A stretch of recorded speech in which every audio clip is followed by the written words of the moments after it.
Hi hello friends, super കൺമണി സീരിയലിൻ്റെ ഒരു കിടിലൻ പ്രൊമോ വിശേഷങ്ങളിലേക്ക് എല്ലാ കൂട്ടുകാർക്കും സ്വാഗതം. അങ്ങനെ തന്നെ എന്തായാലും കൺമണിയും അതുപോലെ ഭാഗ്യശ്രീയും കാണുക കേട്ടോ ചെയ്യുന്നത്. ഭാഗ്യശ്രീ എന്തായാലും ബലരാമനെ കുറിച്ച് പറയാൻ വേണ്ടിയിട്ട് തന്നെയാണ് കൺമണിയോട് അമ്പലത്തിലേക്ക് വരാനായിട്ട് പറഞ്ഞത് കേട്ടോ. അങ്ങനെ കൺമണി രണ്ടും കൽപ്പിച്ച് തന്നെ അമ്പലത്തിലേക്ക് ചെല്ലുന്നു കേട്ടോ. ആ സമയത്ത് തന്നെയാണ് നമ്മുടെ ഭാഗ്യശ്രീ അവിടെ കൺമണിയെ കാത്തു നിൽക്കുന്നു. ഒരു പക്ഷേ നാളെ ഈ ഭാഗ്യശ്രീക്ക് എന്ത് സംഭവിക്കുന്ന അവൾക്കറിയില്ല. ഈ മഹാരഹസ്യം ആരെങ്കിലും ഒരാൾ അറിഞ്ഞിരിക്കണം. അതിന് ഏറ്റവും അനുയോജ്യമായിട്ടുള്ളത് നമ്മുടെ കൺമണി തന്നെയാണെന്നുള്ളത് ഭാഗ്യശ്രീക്ക് നന്നായിട്ട് അറിയാം. അതുകൊണ്ട് തന്നെ കാര്യങ്ങൾ സംസാരിക്കായിട്ട് ചെയ്യുന്നത്. അങ്ങനെ പറയുന്നു, ഞാനൊരു മഹാരഹസ്യം പറയാൻ പോവുകയാണ്, കാരണം കൺമണി അത് നല്ല രീതിക്ക് തന്നെ എടുക്കണം എന്ന് പറയുന്നു. എന്താ പറയാനുള്ളത്? ബലരാമൻ എൻ്റെ ഏട്ടനെ കുറിച്ച് തന്നെയാണ്. പിന്നെ സാഗർ സാറിനും സുജാത മേഡത്തിനും ഈ കൃഷും അതുപോലെ തന്നെ നമ്മുടെ കൃപയും അല്ലാതെ ഒരു മകനും കൂടി ഉണ്ടായിരുന്നു. അത് കൺമണിക്ക് അറിയോ ചോദിക്കുന്നുണ്ട്. അത് പ്രസവ സമയത്ത് തന്നെ മരിച്ചുപോയി എന്നാണല്ലോ പറഞ്ഞു കേട്ടിട്ടുള്ളതെന്ന് പറയുന്നു. അത് ശരിയല്ല. കാരണം എന്ന് വെച്ചിട്ടുണ്ടെങ്കിൽ അതെന്താ ചോദിക്കുന്നുണ്ട്. അത് ആ കുട്ടി ജീവിച്ചിരിപ്പുണ്ട് ഇപ്പോൾ എന്ന് പറയുന്നുണ്ട്. അപ്പോൾ ചോദിക്കുകയാണ് കൺമണി, അങ്ങനെയുണ്ടെങ്കിൽ അന്ന് ആ കുട്ടി മരിച്ചു പോയെന്നാണല്ലോ എല്ലാവരും പറഞ്ഞു വരുന്നത്. അത് തെറ്റാണെന്ന് പറയുന്നു. തെറ്റിദ്ധാരണയാണെന്ന് പറഞ്ഞു കൊടുക്കാട്ടോ ചെയ്യുന്നത്. എങ്കിൽ നിങ്ങൾ പറയുന്നതൊക്കെ ഞാൻ വിശ്വസിക്കാം, പക്ഷേ ആ കുട്ടി ഇന്ന് ജീവിച്ചിരിപ്പുണ്ടെങ്കിൽ അതാരാണെന്ന് പറയാൻ പറ്റുമോ നിങ്ങൾക്ക് ചോദിക്കുന്നുണ്ട്. അതെനിക്ക് പറയാൻ സാധിക്കും. അതെൻ്റെ ഏട്ടൻ ബലരാമനാണെന്ന് പറയുന്നു. നിങ്ങൾ എന്തൊക്കെയാണ് പറയുന്നതെന്ന് പറഞ്ഞിട്ട് കൺമണി ആകെ ഷോക്കാവട്ടോ ചെയ്യുന്നത്. ഇത് സത്യമാണ്.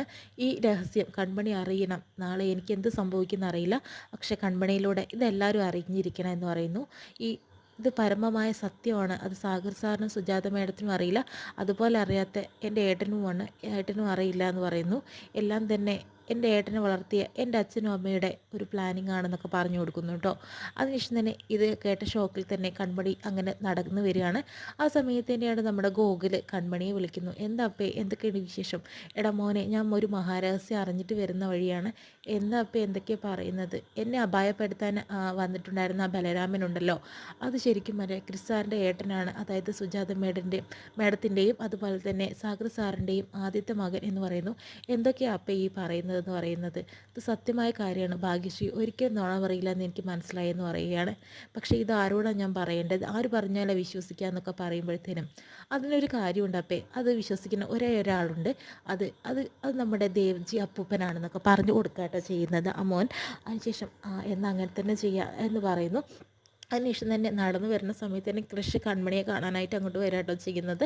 അപ്പോഴത്തേനും കൃഷ്ണനെ കാണുമ്പോഴത്തേനും ആകെ ഒരു വെപ്രാളം പോലെയാണ് കൺമണിക്ക്.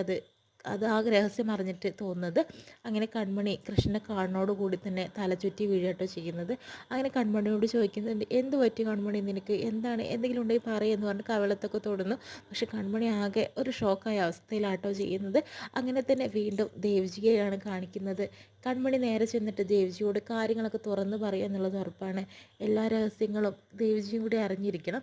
എന്നാലാണ് സാഗർ സാറും സുജാത മേഡവും വരുമ്പോഴത്തേനും ആ ഒരു രഹസ്യം പറയുമ്പോൾ അവരൊരിക്കലും വിശ്വസിക്കില്ല. പക്ഷെ ദേവജി പറഞ്ഞാൽ അവരൊരു പക്ഷേ വിശ്വസിക്കും. അതിനുള്ള തെളിവുകളോട് ഉൾപ്പെടെ അതെല്ലാം തന്നെ നിരത്തണം എന്ന രീതിയിൽ തന്നെ കൺമണി ആ രഹസ്യം ദേവജിയോട് പറയാനായിട്ട് ശ്രമിക്കുന്നു കേട്ടോ. എന്തായാലും ഇത്രയും കാണിച്ചുകൊണ്ടാണ് ഇന്നത്തെ പ്രൊമോ കഴിയുന്നത്. നാളെ നല്ലൊരു എപ്പിസോഡായിട്ട് നമുക്ക് വീണ്ടും കാണാം.